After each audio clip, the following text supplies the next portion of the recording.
Welcome to back to my channel. সবাই আশা করি ভালো আছো, আমিও ভালো আছি। তোমরা আশীর্বাদে কারা কারা এই বছরে নাড়ু খেয়েছো আর কারা কারা এখনও খাওনি তারা কমেন্ট করে বলো। আমি নাড়ু তাদের বাড়িতে পাঠিয়ে দিচ্ছি, ঠিক আছে। তেলের নাড়ুটা অবশ্যই তেলটাকে প্রথমে ভেজে নিতে হবে, তারপর গুড়টাকে জাল দিয়ে তারপর তেলটাকে দিয়ে মাখিয়ে তেলের নাড়ু রেডি হয়ে যাবে এখানে, ঠিক আছে। যারা যারা জানো না তারা এই ভিডিওটা দেখে তেলের নাড়ুটা বানিয়ে নিও, ঠিক আছে।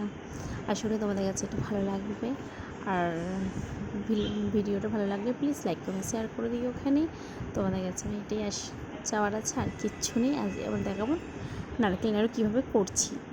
আমার সবসময় চিন্তা ছিল গুড়টা একটু প্রবলেম দেখা দিচ্ছিলো, কিন্তু নারকেলের নাড়ুটা ঠিকঠাক করে হয়ে গেছে, সেটাই ভালো লাগছে দেখতেও। এরকম আমি আমার দুই চা মিলে নারকেলের নাড়ুটাকে রেডি করছি, আর আমার শাশুড়ি মা নারকেলটাকে ভালো করে সুন্দর করে খুন্তি দিয়ে নাড়াচ্ছে, নাড়িয়ে মানে গ্যাস থেকে নামিয়ে নিয়ে এসেই নাড়াচ্ছে, যেন বেশি গ্যাসে হলে পাকটা বেশি হয়ে যাবে। সেজন্য তখন আবার একটুখানি ঠান্ডা হতে না হতেই ছড়ে যাবে, আর নাড়ুটা করা যাবে না। সেজন্য গ্যাস থেকে নামিয়ে এনেই করছিল ওখানে, যেন জিনিসটা গ্যাস থেকে নামিয়ে জিনিসটা করলে ভালো হবে।